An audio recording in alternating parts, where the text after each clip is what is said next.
Ninamani, hello everybody. Please take your seats. We're about to kick off.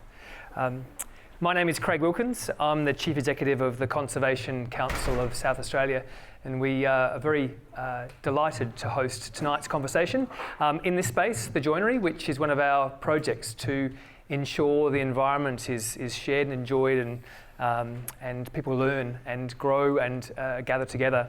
I'd like to acknowledge we are meeting here in Tandanyanga, the traditional Kaurna name for the area of the Adelaide Plain south of Karawiri Parry or the Torrens River, and pay our respects to Kaurna's elders, past, present and emerging. I'd like to acknowledge the Honourable Susan Close, who is the Deputy Leader of the Opposition and spokesperson on Environment and Water. A couple of quick housekeeping matters. Toilets are at the back. Any fire, head that way. The fabulous Annie from Mostly Books is around the corner, over there ready to sell a copy of Richard's book, and Richard is happy to sign a copy afterwards. I strongly recommend you grab a copy. I'm not sure if you read romance or adventure books. You get to the end of a chapter and you sort of think, maybe just turn the page and just start the next page, and then before you know it, you've read the whole chapter and it's like another half an hour's gone by. That's what this book is like. And it's got language in there that'll make a nun blush. So what more could you want?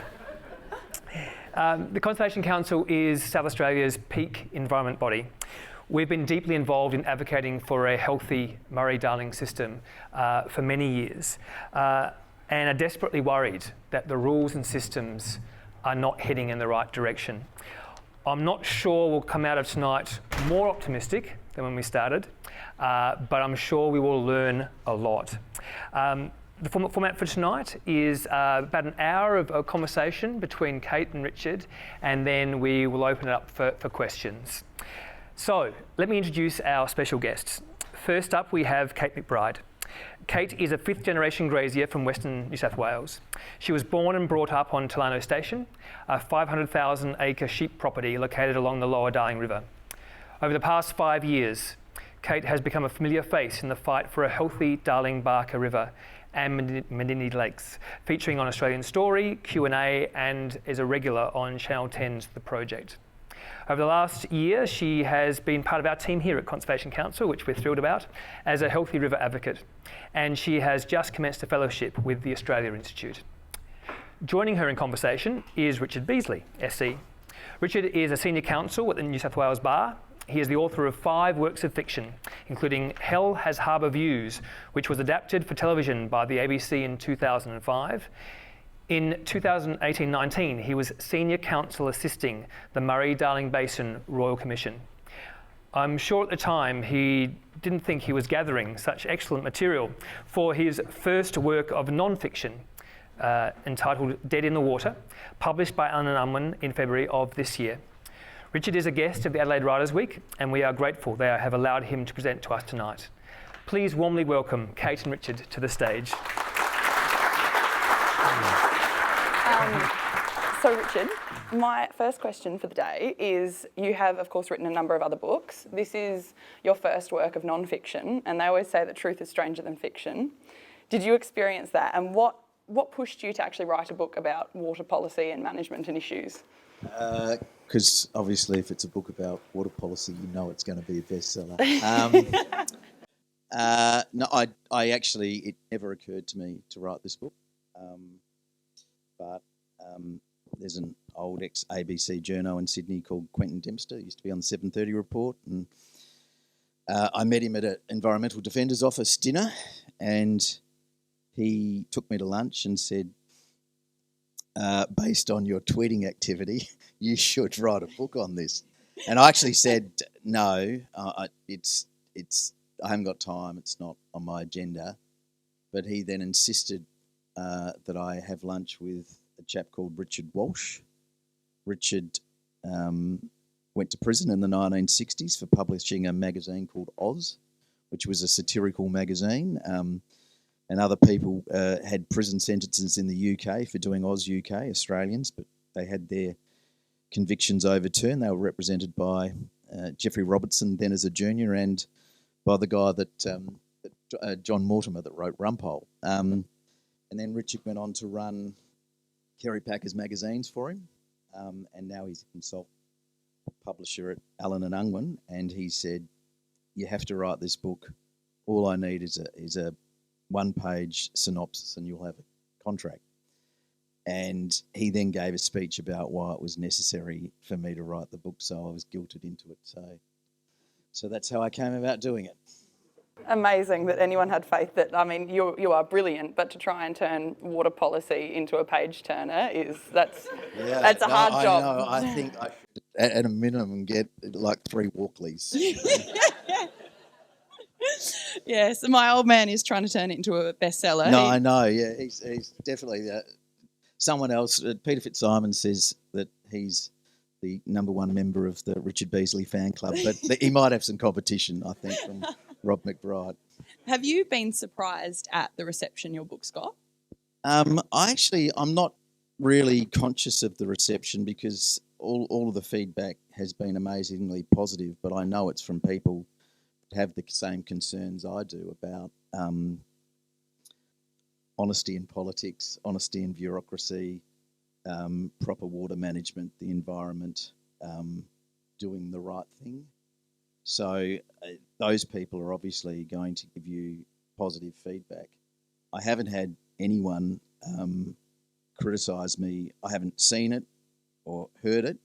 I got on the lift at Chambers the other day with another barrister. He said, "Oh, how's that book going?" And I said, "I think it's going okay." And he said, "Geez, you're getting a lot of criticism." And he walked out and the doors closed and I didn't get a chance to say what's going on. So everything I've heard is positive, but, you know, it's whether people are too scared. They shouldn't be scared for giving me constructive feedback or even less than constructive feedback because I'm used to it because you appear in front of judges. So, but it's been positive. But whether that's in truth representative of everyone that either reads it or hears about it, I don't know. I believe I saw on Twitter the other day that Philip Glyde received a copy of it. Have you received any feedback from him? Nah, Phil and I aren't in regular contact. Given that Brett Walker found him to be chronically unfit to fulfil his statutory obligations of transparency and unwilling or unable to fulfil his other statutory obligations, he's unlikely to send me a nice note about it. Sir Angus Houston was given a copy too in this ambush. Who knows whether he'll ask me for a cup of tea. But I'd willingly go and tell him all the problems with the plan if he did. You're going to have to keep us updated on any feedback. I'm not, no one should be angry at him yet. He's getting up to speed and he's only just come on board, so we have to watch this space when it comes to Sir Angus. Now, on the front cover of the book, it says in big red writing, "A very angry book." Who are you angry at, and when did this anger start? That's a long That's list. a big Yeah. one. Okay, Leave it. we haven't got that much time. Just water, right? Yeah. Well, when did this anger begin? Was it during the Royal Commission, or were you aware of some of these issues before? I would have had trouble telling you where the Murray-Darling Basin was before I did the Royal Commission, which is a shameful thing to say, but that's You're not alone. the truth. Well, this is the main problem with it. I said today at the Writers' Week thing that there's an old Patrick Cook joke about a Sydney person with their basil plant, and the basil plant starts flowering and they think that means the drought's over. Most Australians live in the big cities, and we don't know the struggles with water in the bush. We don't know the struggles that the environment has. Grant Rigney, who was on the panel today, said he'd like to see, for a couple of days at least in the capital cities, the water cut off so that people could realise what it's like to have their water shut off. And of course, Adelaide came precariously close to running out of water at one stage in the Millennium Drought, which I'm not sure people are that aware of, but it was alarming. It should be alarming to them. And with climate change coming, it should be, when I say coming, with the worst of climate change looking like it's ahead of us, that should be incredible concern to people. But I think it's that problem that so many of us are city slickers. Yeah, and I think that's what's incredible about your book is it really, I mean, water is such a complex issue. I've been in the space for probably close to 5 years now and I am still working it all out. Your book taught me so much. But I think that's what's incredible about it is it makes it sort of understandable and accessible to everyday Australians, which is just, to put it into plain English is so important. And I think a lot of people would be alarmed by a lot of the things that you include. I mean, touching on climate change, you mentioned that a lot in the book, and of course the Basin Plan doesn't even take this into account. No, it doesn't. Just on how complex it is, I agree with you, but there's another perspective as well.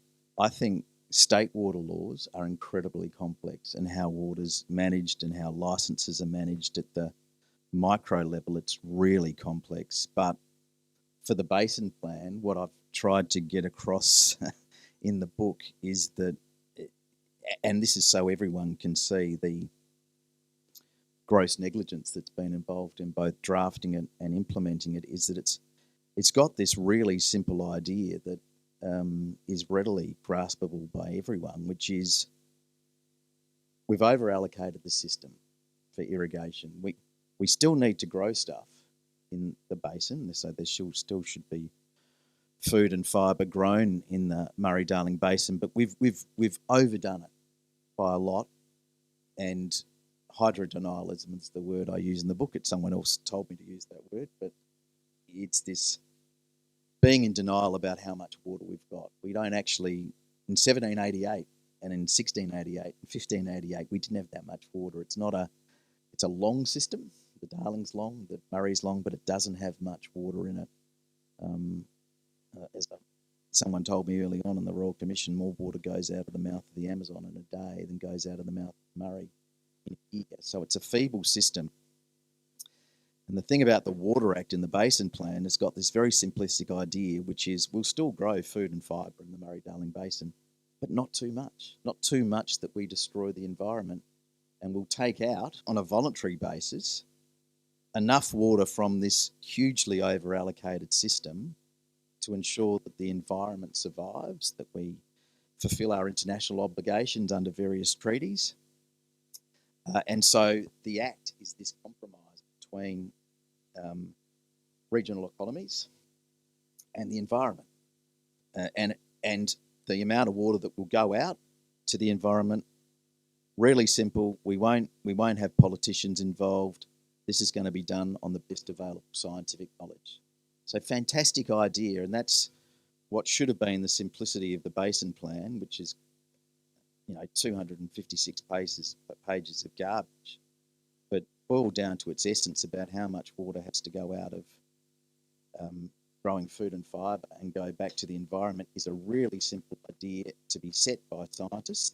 That's complex. That obviously involves, hydrologists, all sorts of ecologists of various fish and trees and etc., and computer modelers. But the idea behind it is as simple as the Aboriginal Basin Plan, which is take what you need, but not too much. Don't be greedy. Respect the environment. And I think that really hit home throughout the book is the fact that the Water Act was incredible. It had, it seemed to me that the intentions of it were so, they were exactly what we needed. It wasn't this idea of pinning things against each other, or it was just simply we've taken too much and we need to give some back.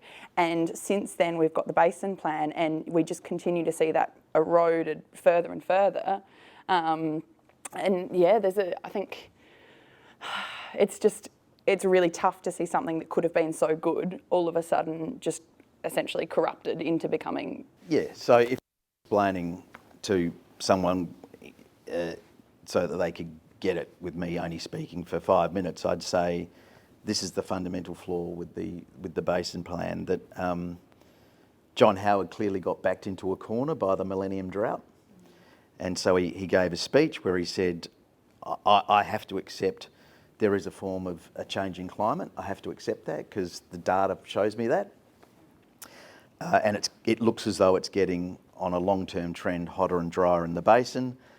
The drought's been awful. We have to do something about it. He wanted a referral of all water powers to the Commonwealth. It didn't happen because of Victoria, but the Water Act tries to get around that by using the foreign affairs power to give power to the government to pass the Water Act and the Basin Plan by saying we're going to fulfil our international treaty obligations. And as I said, the idea, science will set how much water has to go out on a yearly average from food and fibre production to the environment. And when the scientists got together and worked for a few years under a lot of pressure to come up with what the volume would be, they came up with this volume of, if it's 4,000 gigalitres a year, 4,000 billion litres a year, almost no chance of saving the environment. 7,000, a very good chance of saving the environment, fulfilling our international obligations. So that was the science figure. 10 months later, and in the Basin Plan, the figures, ignoring the 450 gigalitres of phantom water for South Australia, the figure had been reduced to 2,750, which is an incredible reduction without any scientific explanation from the Murray-Darling Basin Authority. They explain the drop from 4,000 to 7,000 gigalitres down to 2,750 in 1.5 paragraphs of one report, saying basically we changed our modelling. We called a modeller at the Royal Commission who said that's not a modelling change, that's a political change. And someone else said 2750 was a running joke. It's a New South Wales postcode. It's a Tony Windsor postcode. Barbie Joyce was a senator from Queensland at the time. They were saying it should have been a Queensland postcode at least. So what should have been, who's to blame for this is harder to nail down. I suspect there was pressure from everywhere, including pressure on the Labor Party, the Federal Labor Party at the time, from maybe Country Labor in Victoria, who knows, and from irrigation lobbyists, etc. But 2,750 is gigalitres on an average is a joke figure. It's not lawful. It's not science. It's not in accordance with the Water Act, which is science-based. It was a political compromise. Now, maybe it took a political compromise to get it through Parliament, but the thing that makes me the angriest is that no one's had the honesty to say, very few people have had the honesty to say this was a political stitch-up. It wasn't science, but it's the best we could do. If they said that, I'd say, well, it's still unlawful and that's terrible, but thanks for being honest. What I can't stand is, for 8 years now, or 9 years nearly, bureaucrats and federal politicians in charge, who have been the National Party since 2013, spinning bullshit that this is still science when it's not. It's a fix, and the CSIRO have said it won't work, and it won't work. And so you're just wasting $13 billion of taxpayers' money. And that's on a lie. I don't like being lied to. I also don't like people treating me as though I'm as dumb as they are, which is what the Nats do and the bureaucrats do. And that's why I'm angry. Yeah. Yeah, it's an interesting point, because often we do hear from people saying, you know, well, at least we've got a plan. Like, it's not great, but it could have been worse. But then I think what I struggle to see... Isn't that horrible, though? It is. It is. But what I think bothers me so much as well is that we had this plan, it was clearly such a compromise for the environment, and now we're continuing to see that water won't even get delivered by the 2024 deadline. And I think something that's quite a pressing issue here in South Australia is this idea of the 450 gigalitres that was the pivotal part of South Australia actually signing onto the Basin Plan. We saw a report come out last year saying that 1% had currently been recovered, and that the best chance that South Australia would have of water being returned by the 2024 deadline is closer to 60 gigalitres. And, you know, that's something that's really important here in South Australia. South Australia's politicians at the time, and the bureaucrats and the scientists advising it, had always maintained that 2,750 wasn't a scientific figure, but they were willing to get something through Parliament to compromise at 3,200, of which there is a little bit of evidence that it will have, if there was really 3,200 gigalitres a year on a yearly average going back into the system, there would be some positive environmental benefits. There is both reports conducted in South Australia, but also the CSIRO's reports have said that amount would have some benefits. Not it won't reach the targets you've set for yourself in doing the basin plan, so it's still not a lawful figure, but it's a lot better than that. Extra 450 would do a lot. Since the get-go, but crystallised in 2018, 2019, the Victorian State Water Minister and the New South Wales Water Minister, Melinda Pavey, have made it really clear that South Australia is just not going to get that water. We can't do it. The reasons they give are crap. That extra water, even if it came through these efficiency schemes, which probably don't work anyway, would not have a devastating impact on either the Victorian or New South Wales economies. And you don't need to quote a lawyer on that. There's plenty of good economists that have told that. And there was an Ernst & Young report that said the same thing. So that's a real pity. But you mentioned climate change in the context of me getting angry. That's another fundamental thing. It would be the second thing I would say to people about this is why you should be angry about this plan, because, and by people being angry, don't forget there are people that live in Perth and Hobart and Darwin that are paying taxes for this, for a Murray-Darling Basin plan. In 2008, the CSIRO told the Murray-Darling Basin Authority, who were doing their work on this plan, you have to incorporate climate change projections in the amount of water that needs to go back to the environment, because it's going to get hotter and drier in the Murray-Darling Basin. I know there's no one here that I'll have to convince that climate change is happening, but we know it is. We know the greenhouse effect is being known for a couple of 100 years. There's CO2 going into amongst other gases like methane going into the atmosphere. It's having a warming effect. We're already 1.1 degrees Celsius hotter than when the Industrial Revolution started. It's worse in the Murray-Darling Basin. And for every 1 degree C we go up, 15% loss of runoff into the system. So if you're not incorporating climate change projections into your modelling, you may as well not be doing it, but the CSIRO, the leading scientific organisation in Australia, said this to the MDBA. The MDBA said, oh look, we'll count a 3% reduction in runoff. So the CSIRO went back to them and said, look, that's, quote, scientifically indefensible. You can't do that. And the Basin Authority's response to that was, and to make it zero. So the 2750 I'm talking about is based on historical climate records from 1895 to 2009, which is just, you don't need to be a scientist to know that shit. First of all, it incorporates two massive floods, 56 and 74, which skew all the water figures anyway. Most of the time, the input of water into the system is below average.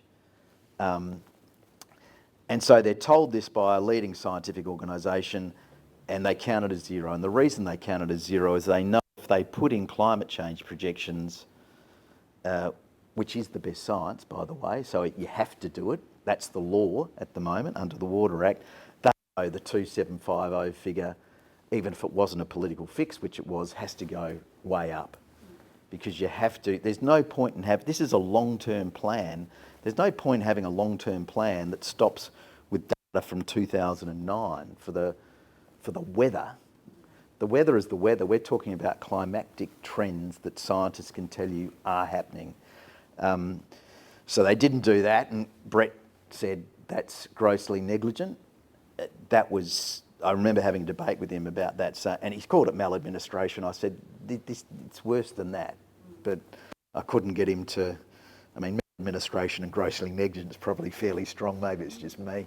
I wanted it to be stronger, but maybe that's just adding in swear words rather than making in You use them in anything. your book. So that's really upsetting to me, and I don't think that's driven home to people in the cities, because the reason it's not driven home is because since 2013, we've had a federal government that just shredded our capacity to do climate change research and work to adapt to climate change. That hasn't been the experience overseas. You've got the state of California with a very, for our purposes tonight, this isn't quite right, but it's close enough. We could say that there's a mirrored environment between California and southeastern Australia. Sydney scrub, Sydney hot internal winds, one's in El Nino, one's in La Nina, then they swap. The Californian government has done in the last 10 years extensive climate change research, but they share it with their citizens. They're not afraid to being honest and even scaring them, and they are sending messages that if we don't reduce greenhouse gas emissions by a huge amount, by 2050 and 2070, a town like Fresno in California will be having historically experienced a week of 40 degrees C days or 101 Fahrenheit, will have 6 weeks in a row, which means every plant dies. And we should be being told the same things, because it's going to be the same here unless we have dramatic reductions in emissions. It'll mean Western Sydney is having a couple of weeks of 50-degree days. It'll mean Christ knows what for rural towns in the basin, but plants can't survive at those sort of temperatures, which brings me to something else that makes me really angry, which is, I'm working myself up as we go, is apart from, and I'm sorry for talking for so long, but I'll forget things. I'm getting old, and it's coming to my mind, is how angry I get at the politicians that represent people in the basin, which are mainly the Nats in Queensland, New South Wales. There's some Libs, but how they are just not, whether or not we have a basin plan or not, the people that live there have to be prepared for a future that has less water, because that's what's going to happen when it's hotter and drier. And whether these people lack the imagination or the intelligence, or they're just too lazy, they're not preparing those towns for that. And they need to. Those people need them. So whether or not there's a basin plan, whether or not there's water going back to the environment, the future for the basin, with the exception of maybe the very most northern part of the basin, is hotter and drier. And the politicians that represent those people are doing a really lousy job of preparing people for that future. They're very keen on talking about women's reproductive rights and other rubbish, but I don't mean rubbish about that, but their views are rubbish. Yeah.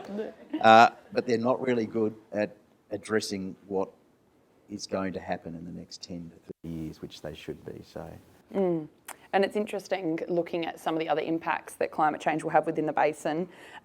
Changing weather patterns, of course, like as you said, some areas may get a bit more rain, but most of it will be a lot drier. One area that's going to be really impacted, of course, is the Coorong, and that's something that's really important to a lot of South Australians.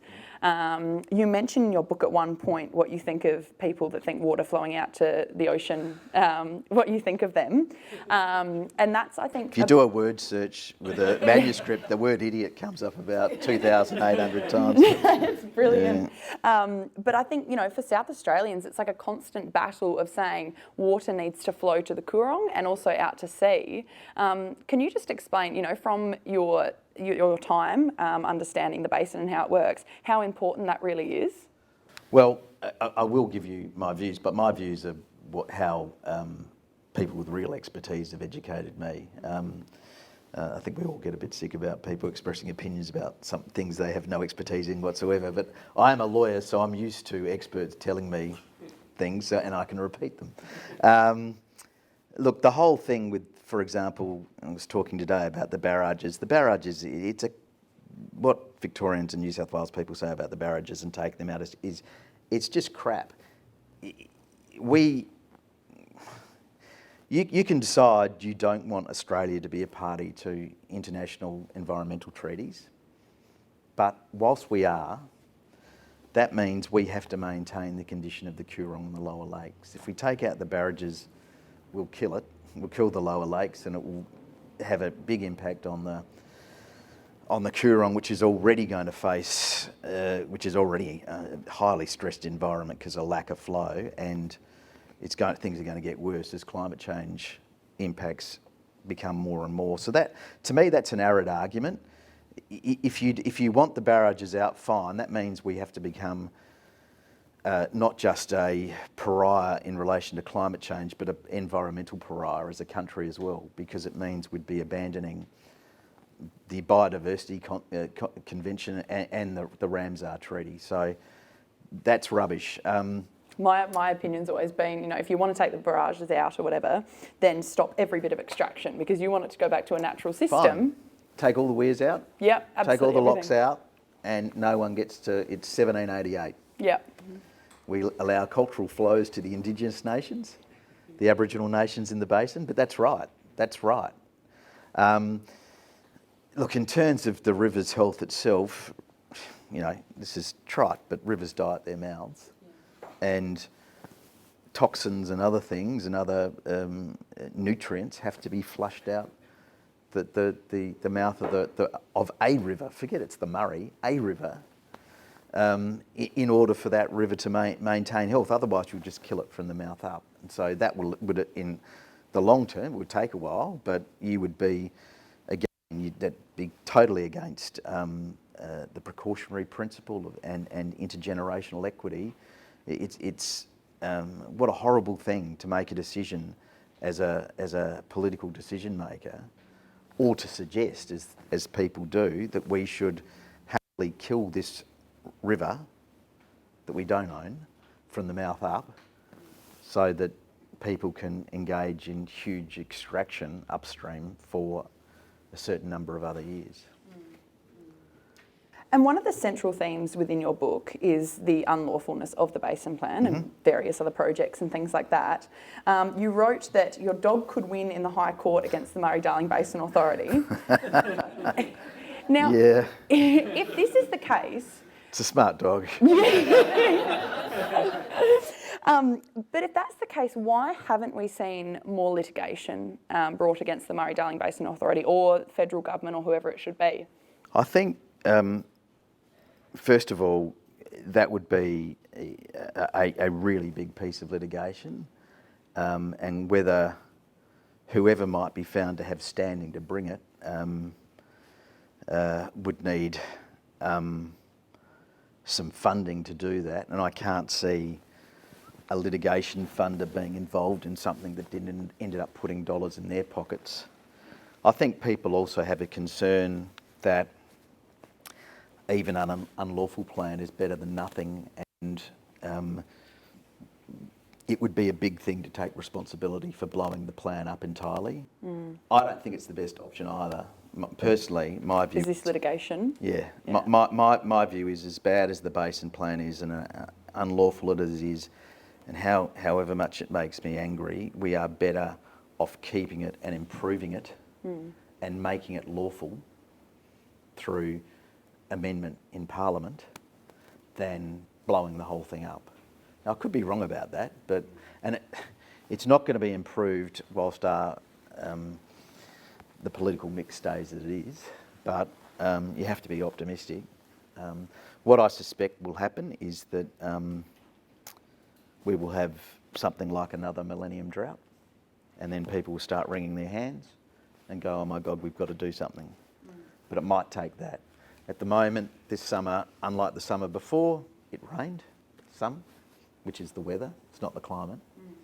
The climatic trend is still going to be pretty dire, and we will get back to a situation, regrettably, and I don't say this with any joy, it's physics, where we have something like the millennium drought again, because the scientists are telling us that's going to become the norm, not this awful thing that happened between 2001 and 2010. It's going to be the norm, and I suspect then people, through public pressure, will be forced to do things. At the moment, it won't happen because I say something, it won't happen because I wrote a book, it didn't happen because Brett Walker did a Royal Commission report. A little bit happens when 1 million fish die, and you get images of that. But I suspect it's going to take something that looks like another apocalypse, sadly, for there to be movement. And frankly, the environment doesn't respond to who you vote for, but it's probably going to take a change of government federally too, because if the Nats have the water portfolio, there's no cause for optimism until that changes. And you mentioned in your book some of the changes that could be made to the basin plan, but for the people that haven't read your book, what are some of the main things that if you were in charge and you could sort of not tear up the basin plan, of course, but essentially make it so it's lawful, what would they be? I think I would just say we need to adopt the recommendations that Walker made in his Royal Commission report, and that is do the what's called the environmentally sustainable level of take figure again. The science is there. You'd do it properly though. You'd have a qualified scientific people do it. You'd there is an element of discretion in this, even though it's a science thing. There is an element where everyone can have a say about, and we should, about what are there some environmental assets, knowing that and I hate to use the word asset, but that's what's used in the Act. Are there some assets that we might just have to let go because we need to keep enough water for economic purposes? And we might also, this is really hard, have really hard discussions about whether some towns are going to be able to survive. So you can make those choices, but then you do an honest science-based figure, incorporating climate change projections. And then whatever that figure is, you then work out what are going to be the economic impacts of that. And perhaps you have another discussion there, because at least it'll be an honest discussion. I tend against that simply because I get politics is the art of compromise, but I think I slightly rudely made this point today, cutting someone off, but I couldn't help myself. The Water Act is a compromise. I don't think people get it. As I said, I get politics is the art of compromise, but the Act is a compromise to begin with, because what wouldn't have been a compromise if the Water Act said, we're going back to 1788, we're giving what water Indigenous nations want to use, Aboriginal nations want to use, but otherwise there's no irrigation and no use of water for mining or other consumptive uses like that. That wouldn't be a compromise. But the Water Act is a compromise. It says we're still going to grow. You can grow cotton, you can grow rice, you can grow your crops, you can water your fields for stock. But not too much so that it kills the environment. So that's a compromise already. Seems to me that if you then say, well, science says the figure to save the environment is, let's call it 5,000 gigalitres a year. If that's the science figure, well, that represents a compromise. You're still growing food and fibre in the basin, but that's the figure that means we don't go so far that we wreck the joint, right? To then have a compromise on that compromise seems to be taking politics too far. I get that's what it took to get something through Parliament in 2012, but compromises on compromise, where do you stop? Yeah. You end up back at 2750 is what happens. Yeah, absolutely. And I think, one thing that's been a bit of a hot topic today, of course, is how we are going to return that water back to the river. Now, the federal government has taken buybacks off the table. What was when that was announced, what were your thoughts on that move? Look, regardless of whether you said a figure like 2750 or a lawful figure for water, as I said, I called it 5,000 gigalitres a minute ago. You don't need me to tell you that the Productivity Commission has told us that the best, most efficient and cheapest way of recovering water for the environment is just to buy people's water entitlements, which is 3 times cheaper, at least, than other means. Which seems to me, if that's the case, that for those taxpayers that don't live in the Murray-Darling Basin, that's not just for the ones that do, that's what we should be doing. Of course, these transactions are voluntary. I get that there were some more voluntary sales than others at the height of the Millennium Drought. People were pretty keen to offload their water licences, but that is by far and away the best system. What you've raised, efficiency measures, that's where talking about the basin plan starts to become very complex.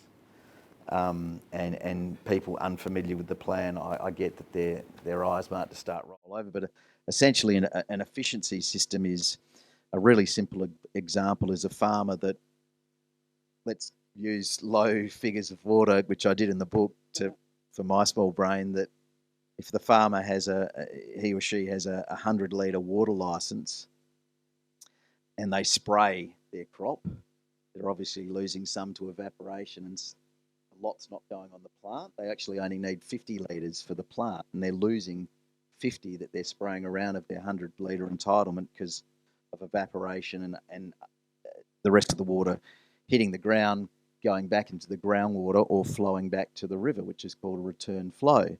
So the government came up with this idea that we'll give you $50 million to put in drip irrigation, which means you'll only need to use 50 litres of water, and you give us half of what you save, 25 litres back to the government.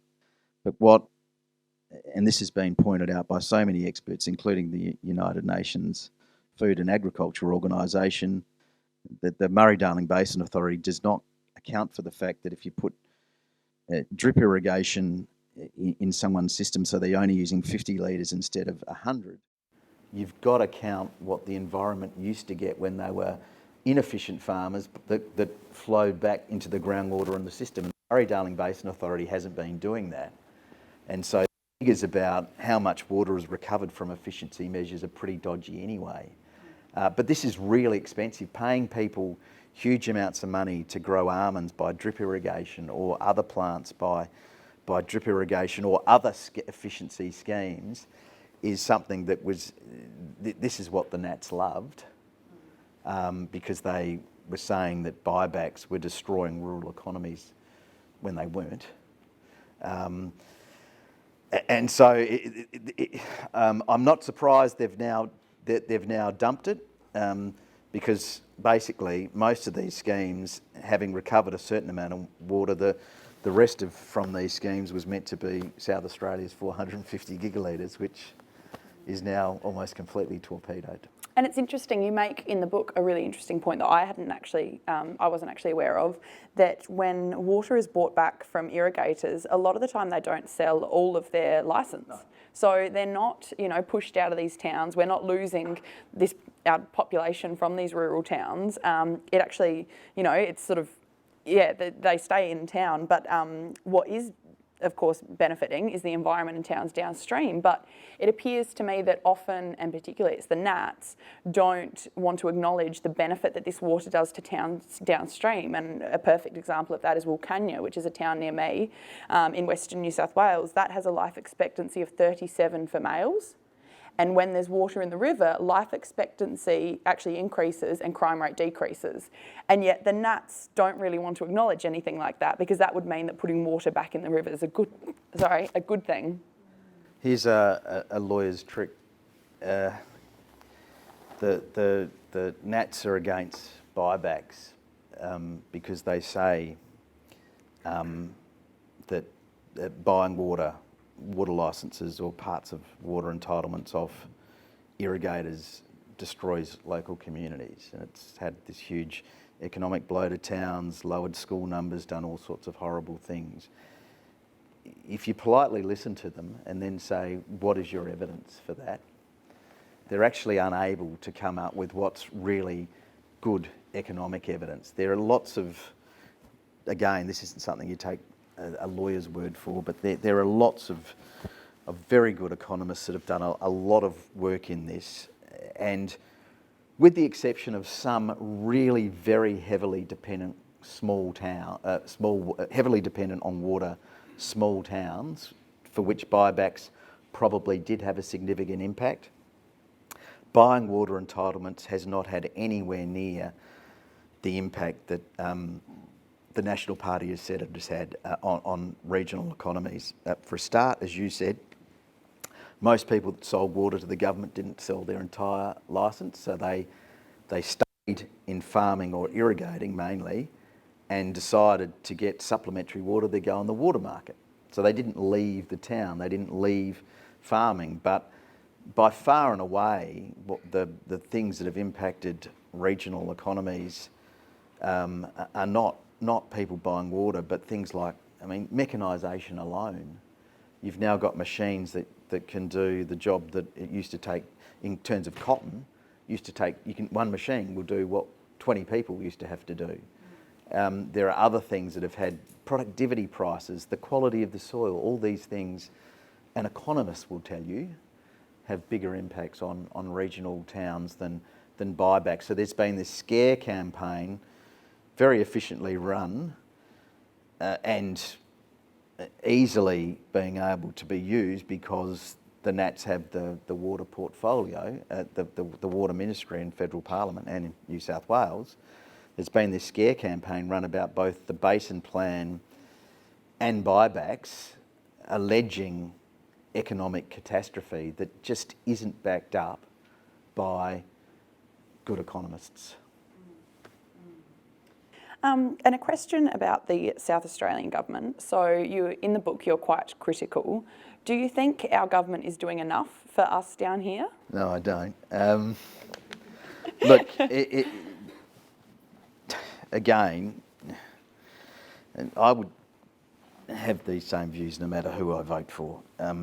The Marshall government's attitude to the Brett Walker's Royal Commission was very disappointing on a number of levels. The federal government's approach was incredibly disappointing because when he did issue summonses on Commonwealth employees, board members of the MDBA, former board members, members of their staff, senior members of their staff, employees of the Department of Ag and Water, when he issued those summons for us to examine those people and to get their documents, he got taken to the High Court. And then asked if the federal, was it in your book, mentioning if they sort of played nice with you guys and, helped you out? Look, that's an incredibly disappointing approach. Forget the legalities of it. I think Walker and the state government of South Australia would have won in the High Court, but we won't know that. But forget the law on that for a moment. What does that say about cooperative federalism? The Basin Plan it's a statute, but it's essentially an agreement between Queensland, New South Wales, Victoria, South Australia and the ACT to act cooperatively about water. One of the parties to that agreement, South Australia, for really good reasons, is saying there's a problem with this plan. It looks like it's unlawful. There's not enough water coming back. There are other issues we have with it. This should be investigated. That's a perfectly proper thing to be done with an intergovernmental agreement if one party raises a legitimate concern, which South Australia did. The response from the Commonwealth in those circumstances should say, right, let's all get together and work this out. And we'll really examine it and we'll do this. We'll get to the truth. Instead, the federal government said, stuff you see in the High Court. That is pathetic response. And any time a member of the federal government uses the term cooperative federalism, I want to spew. And I was involved in the Ruby Princess inquiry. We had the same stupid bloody approach of rejecting summonses for witnesses.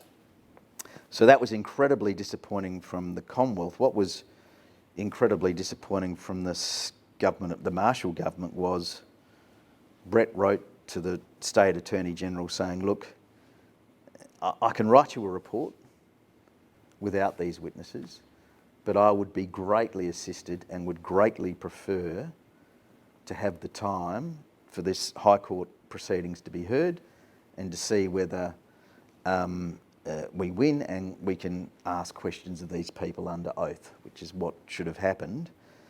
But he felt the time period where the High Court was going to hear that appeal on October 2018 with a reporting deadline of 31 January 19 wasn't enough time.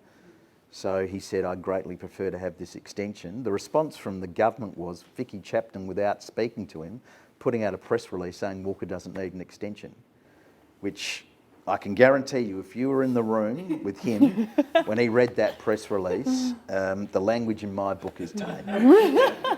So you learned some of your words, was it? So that's really disappointing because the government should have supported the Royal Commission. It should have supported Brett's a friend of mine, but objectively, he is Australia's preeminent lawyer. He's the smartest person I've ever met, but he is... No one would say he's not in the top 3 lawyers in Australia, barristers in Australia. For the South Australian government, with access to someone of that capacity, to say, nah, we're not going to give you an extension to see whether we can get these witnesses, is just mind-blowing. Why would they not want to know? As South Australians, why would they not want to know how these people justify what they've done with the basin plan? I know why the Commonwealth didn't want them in the box, because they'd be exposed as the maladministrators and negligent people they are. But why would a South Australian government, with what's at stake here for your environment, why would you not want those people in the box? Forced, because that's how you get it in the public's eye. These people can't answer these questions. These people didn't put climate change projections in their modelling. These people have never shown how the modelling was done to get to 2750. Why wouldn't you want them put on the spot about that? Why wouldn't you want them have to justify the pseudoscience of these supply measures that are taking another 605 gigalitres out of the system? Why wouldn't you want a New South Wales bureaucrat in the witness box to justify what's happening with what they wanted to do with Menindee Lakes? It just doesn't make any sense at all to me, other than there's some sweet deal between the SA Libs and the federal Libs that meant we'll shut this down. And I think it's really time for a lot of South Australians to stand up and, get in contact with our government and tell them whether we're angry, because it is something that's really important to us. But on that note, I think it's time that I actually open up to the audience. So we've got about half an hour. I'll give my microphone. Thank you, Alice. I'll leave it to Alice to choose. So we've got about half an hour of questions for all of you guys. Sir, you make me very angry. Good. Hopefully for the right reasons. I've I'm not made sure. a few people angry for the wrong reasons, unfortunately, but... You make you quote a lot of very jejune statements made by politicians who have little understanding, and you quote forecasters who have no history. That's a paradox, isn't it? You see, you can go to Europe. When you destroy the land here, you don't belong here, you belong somewhere else. You destroy the land here, you can go back to Europe. But the people who belong here have only this piece of land. Not one word have I heard of what has been about what the elected elders have to say about the destruction of their land. To be fair, he did mention Grant Rigney, and the actual final words in the book, the final couple pages, are given to a Nurrunjeri elder. I didn't quite understand your question, though. Your question is... Okay, it's that the question is, what do the elected elders have to say? Well, actually, at the end of my book, I actually propose giving all the water back to Aboriginal Australians. So, and I want to know what the elected elders have to say, not what the stupid politicians have to say, not what the scientists, right. the Judean scientists have to say. Well, But what the elected elders have to say. I understand what you're important. asking me now. Look, first of all, Aboriginal people in the basin are angry that whilst they can make native title claims to land, even if that land includes a river or a watercourse, they don't have any native title rights over water. So they're not happy about that. In relation to the basin plan and the various underlying state legislation, water resource plans, etc., they have been asking for what they call a cultural flow, which is an allocation of water to Indigenous nations, Aboriginal nations throughout the basin. And by cultural flow, I don't just mean an allocation of water for spiritual reasons. They view that as having an economic element as well. So they want part of the water sharing plans under the basin, the water resource plans under the basin, to have an allocation to their nations of water, which they call a cultural flow. And they presented evidence about that in the Royal Commission, and they've had some scientific work done about that. So that was one of their prime concerns. The other main concern that Aboriginal elders expressed to me, either in meetings up and down the basin or in evidence, was a feeling that whilst the Water Act makes it compulsory and the Basin Plan makes it compulsory for the Murray-Darling Basin Authority to consult with Aboriginal elders, they feel as though that consultation has involved tokenism rather than the kind of meaningful consultation and active engagement that's more commonly used in other countries like Canada now when you do, and probably New Zealand too, when you're dealing with Indigenous leaders. So they were the main concerns that were expressed to me. It's fascinating talk. We hear so much more about the northern, the Barwon-Darling system, but we don't hear as much about the Murrumbidgee-Murray system. Are there totally different problems, or are the same problems across both sections? I think they are different problems, and I'm sure Kate can speak to this as well, but the southern part of the Murray, for example, it has for a long time been much more regulated than the north.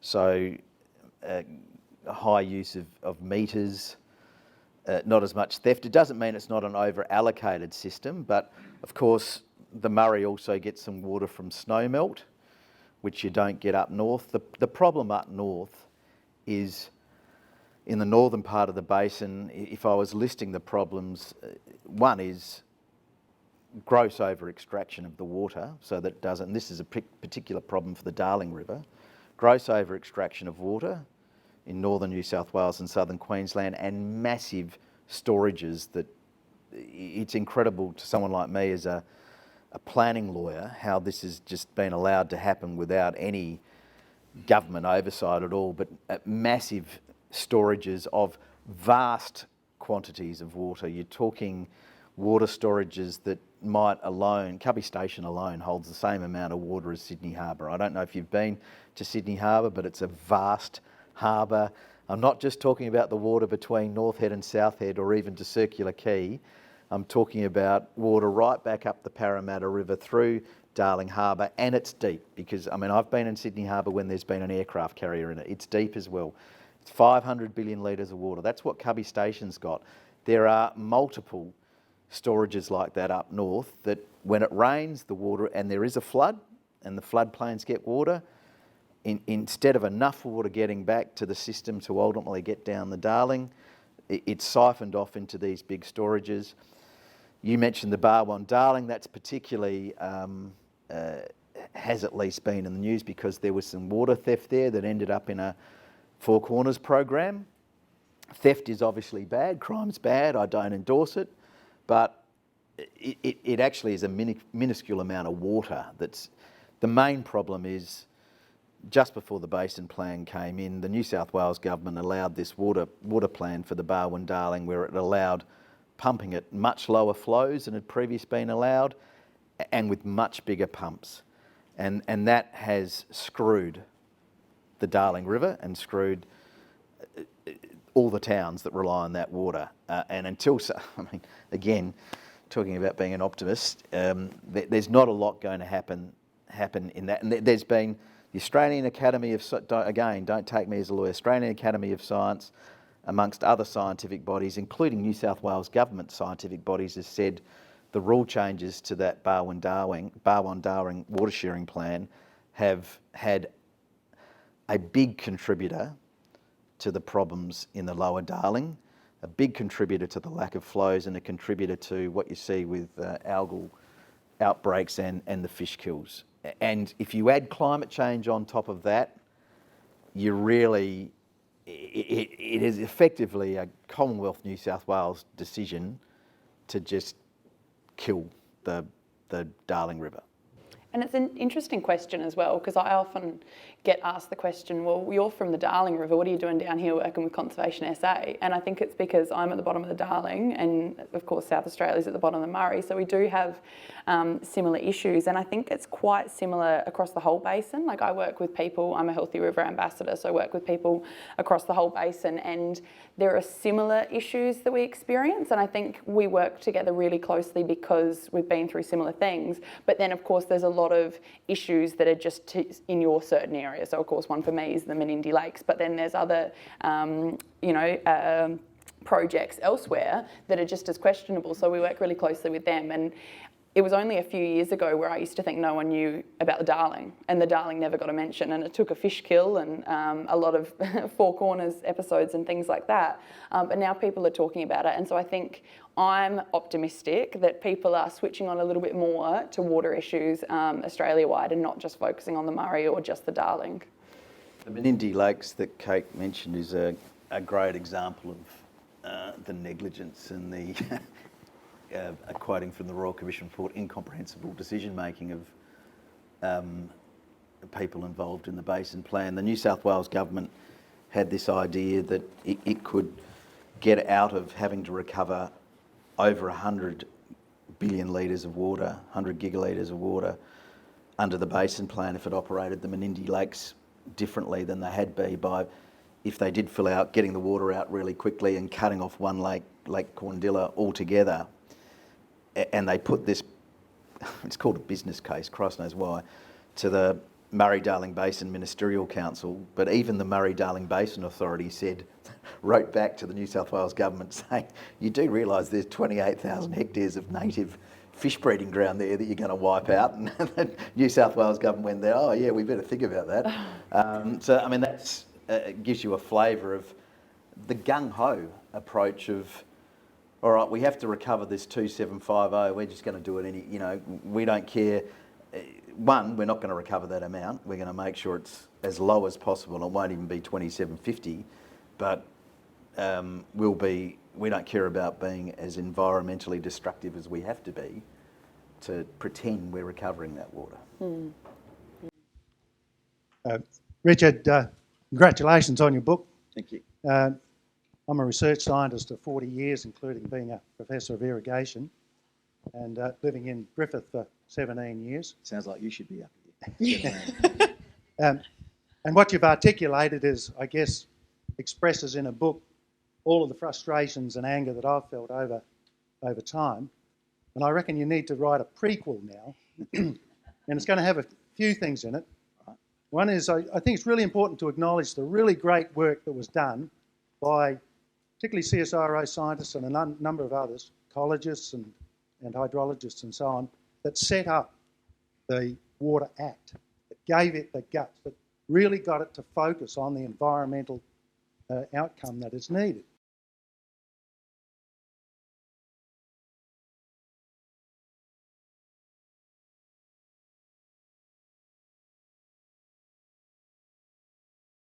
Rare in the world. Yeah, so it was a fabulous thing to get up. But then, of course, we've got the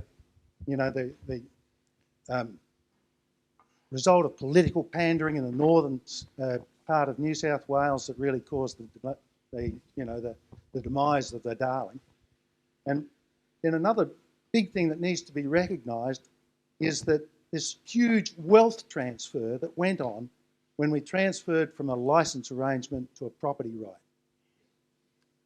And that wealth transfer is only, the only bigger thing that we did in Australia that's bigger than that was the settlement of land, basically the handing out of land way back when, during settlement.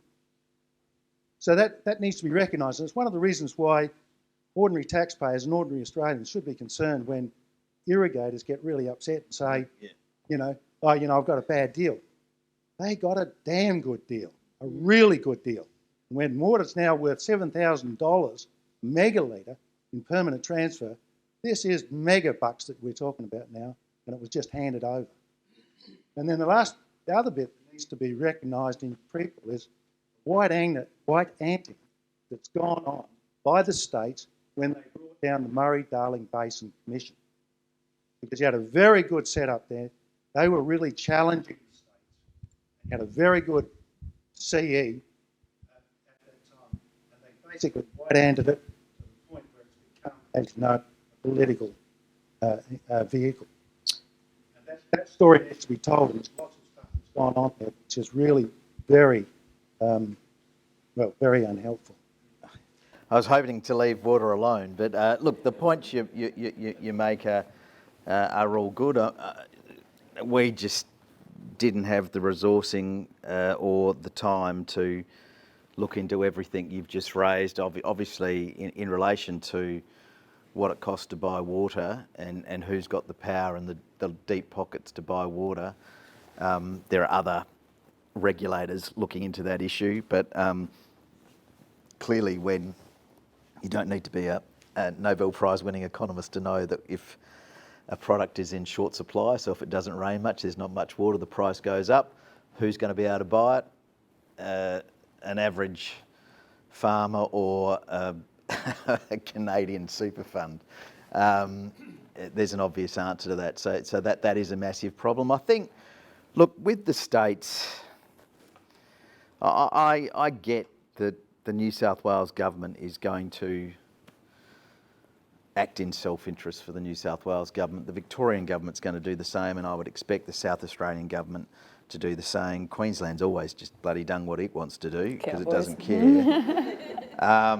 So I think water, and whether they'll do any better job, but I think water and managing the rivers, because they don't stop at state borders and the environment doesn't stop at state borders, it seems an obvious thing that should be under Commonwealth control that acts in the national interest and not the interest of any state.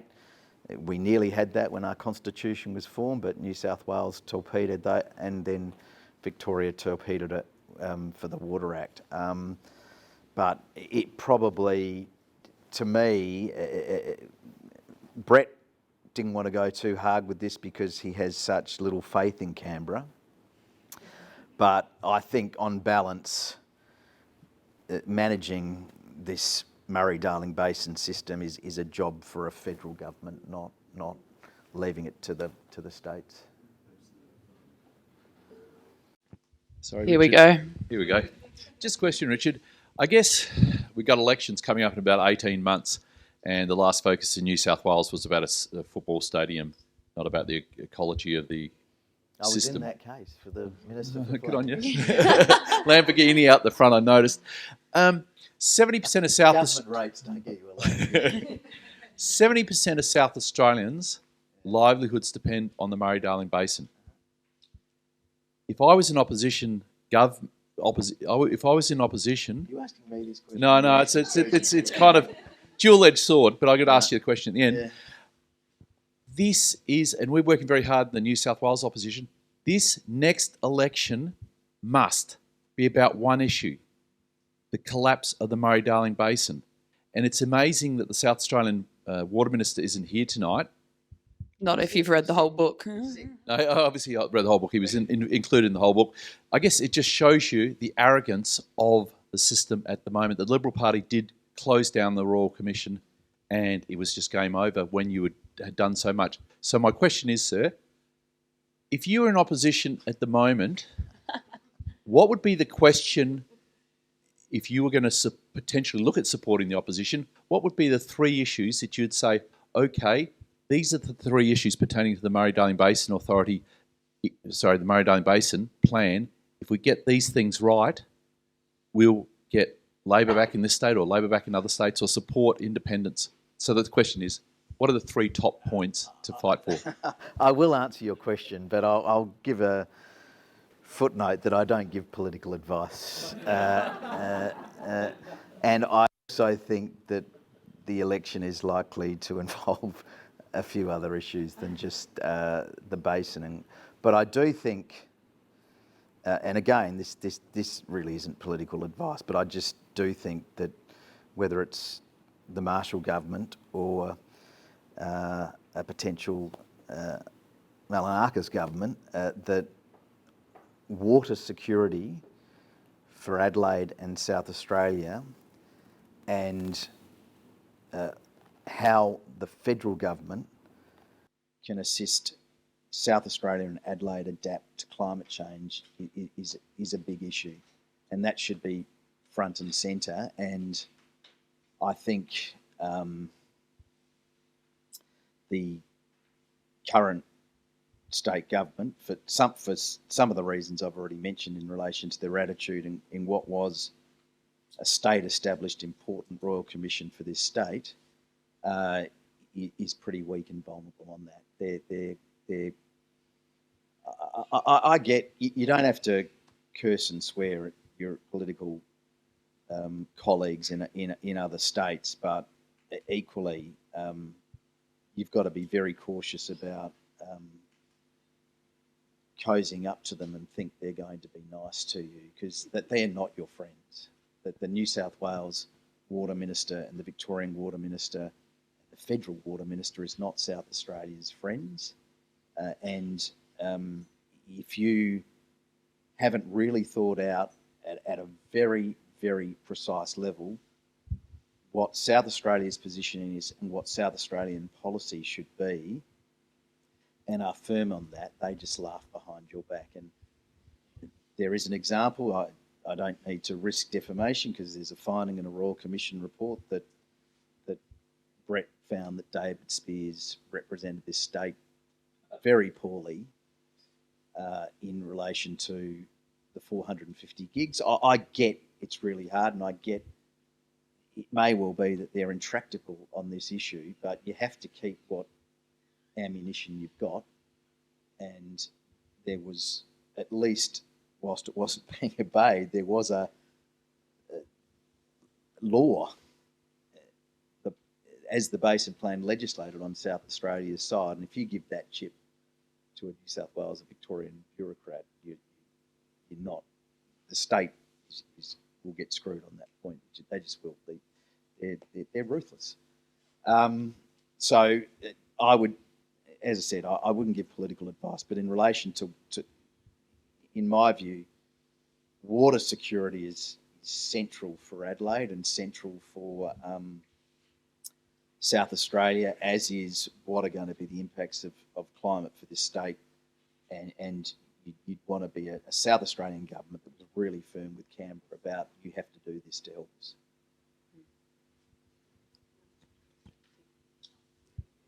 Thank you. And that leads in very well to my question. But first of all, just big compliment on the book. It is the funniest serious book I've ever read. And I keep promoting it to my colleagues and anyone who will stand still long enough that this is a book that we as South Australians, and indeed anyone in Southeastern Australia, should be reading. Thank you.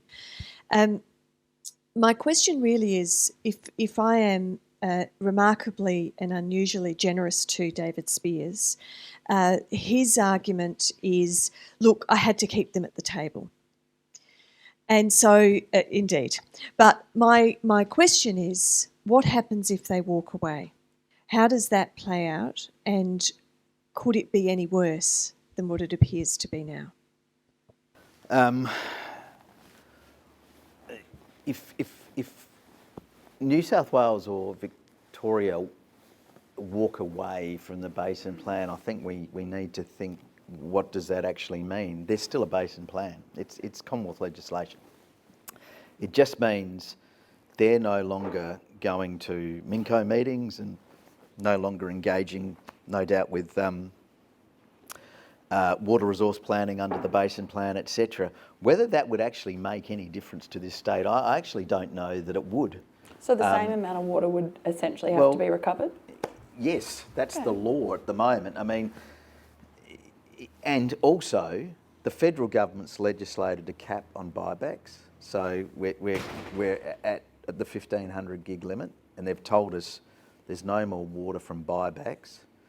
We talked about efficiency schemes for recovering water as not just being expensive, but problematic as to whether they actually deliver water back to the system. And that, again, is not me. That's multiple water experts and water economists writing about this for as long as I've been alive, but particularly since the 1990s, including in 2016 the Food and Agriculture Organisation of the UN saying these schemes don't work. They had a chapter called Australia, these schemes don't work, and our federal government put so much pressure on the UN that the authors of that report just decided, rather than have to deal with these unscientific people, we'll just rip the chapter of Australia out. So that's amazing. So I think Susan's point is it may not, at this stage of the game, it may not make any difference if New South Wales or Victoria did walk out, which I think is getting to this other point about Spears wanting to keep talking to them and be nice to them. And as I said, I've said in the book, you don't have to tell them to F off, which has happened for understandable reasons in the past. But I think it sounds a bit macho, and I don't mean it that way, but I just mean, what I mean is if you show as a South Australian elected official that you're vulnerable on this, or you've got some weakness, or you're willing to do a deal, to get what back? That's what I don't get. He gave something away for these efficiency measures, and what he got back was, we'll keep talking to you. Not you'll get water. I just don't get that as a strategy. I don't entirely blame him. I don't know what his advisors are doing in that strategy either. I don't know how it works enough, but that just seemed like madness, and that's why Brett said he felt it was a breach of the ministerial code, because it was so contrary to the interests of South Australians and South Australia that he didn't feel he could make any other finding. Now, that finding was heavily criticised by the Premier, which I think is fair enough. You are allowed to criticise a Royal Commission report, and he defended his minister over an issue that I think it's proper. It's open to you to defend a minister on something like that. But I mean, they described the finding as irrational or madness or some other adjective that, no, it wasn't. And the proof's been in the pudding since.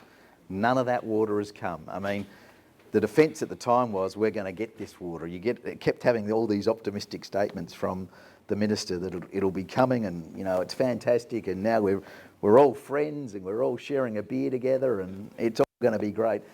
I think I put in the book that the National Party wouldn't urinate in a glass and give that amount of water to South Australia.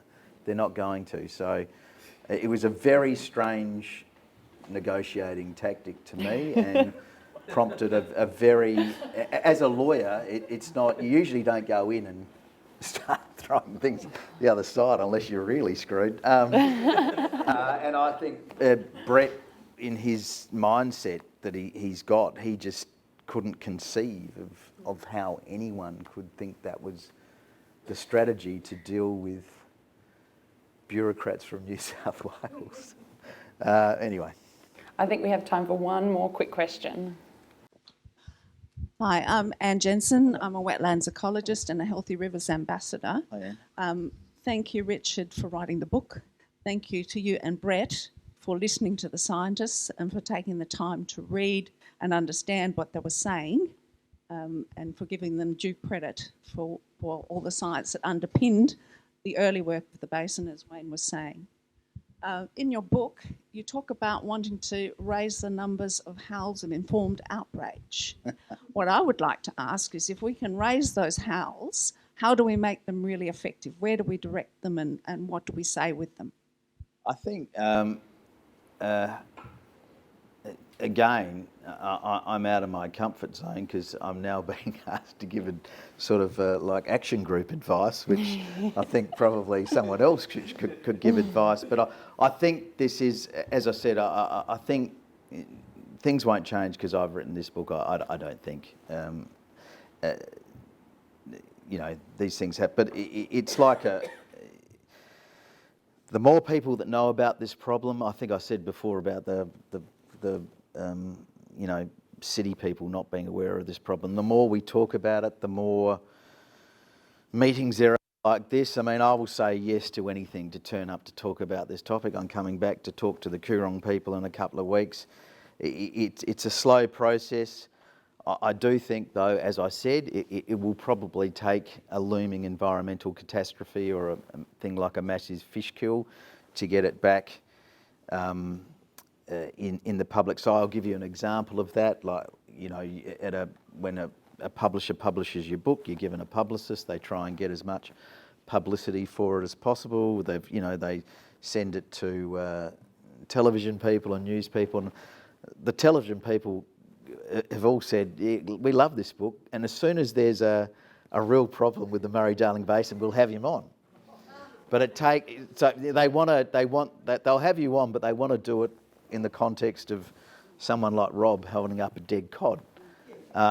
So it might take that, but I think in the meantime, it's just a question of everyone that can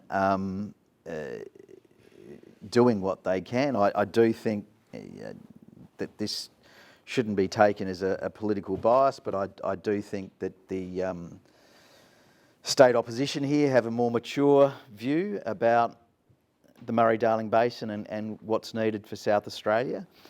And so if there's a change of government here, that it may assist things, but as I said, I'm not optimistic at the moment. Whilst the federal water ministry is a national, it's a total conflict of interest that if it wasn't politics, it would never happen in the corporate world. Their conflict is so acute, you'd just say, you've got to be kidding. You can't be making decisions on this. This is big irrigation is your money constituency. They say their constituency is farmers.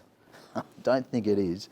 But their money constituency is mining and big ag, right? And so for them to have that portfolio to make decisions about it is the most massive conflict of interest that you could think of. So until that changes, I'm not optimistic, but in the long term. But it's just a question of keep doing it, keep doing it, keep doing it. You better start writing book number 2 then, I reckon. Unfortunately for us. One very quick one. Very quick. You mentioned that 1 degree means a 15% drop in runoff. 1 degree means a 15% drop in river flows. Well, 15% compounding becomes a very frightening figure very quickly. So we might be talking about an imaginary resource within, 5-10 years? Look, none of us will have anything to worry about if global temperatures rise like they could. I mean, we probably all dead, but in terms of our children or their children, Thanks. By 27, you'll probably still be alive, but if we have a 4 degree temperature rise by 2070, you won't be growing anything in Australia. But 2 degrees is really bad as well. I think this is probably an informed audience, but I often tell people that don't think of a 2 degree rise in global daily average temperatures as being like 25 to 27. You've got to think of it in terms of, as I said about Fresno, a week of 40 degrees versus 6 weeks of 40 degrees. That's the last ice age when Bondi Beach was 125 metres out to sea because there was so much ice. It was only on a daily average 5 degrees cooler than it is now. So imagine 5 degrees hotter. It's very scary. That's why I said that I think climate adaptation is a very big issue for a South Australian government. And you mentioned before a McBride holding a fish, which is why we have a little gift for you. The last time it was a rotting dead one, but this one is a chocolate one. Thanks.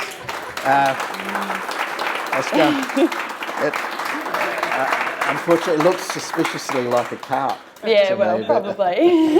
But anyway, thank you very much. No, Cheers. Thank you so much. I think, we've all learned a lot today, and we really, really appreciate you coming along and, Thanks speaking for to us having all. me. Thanks for having me.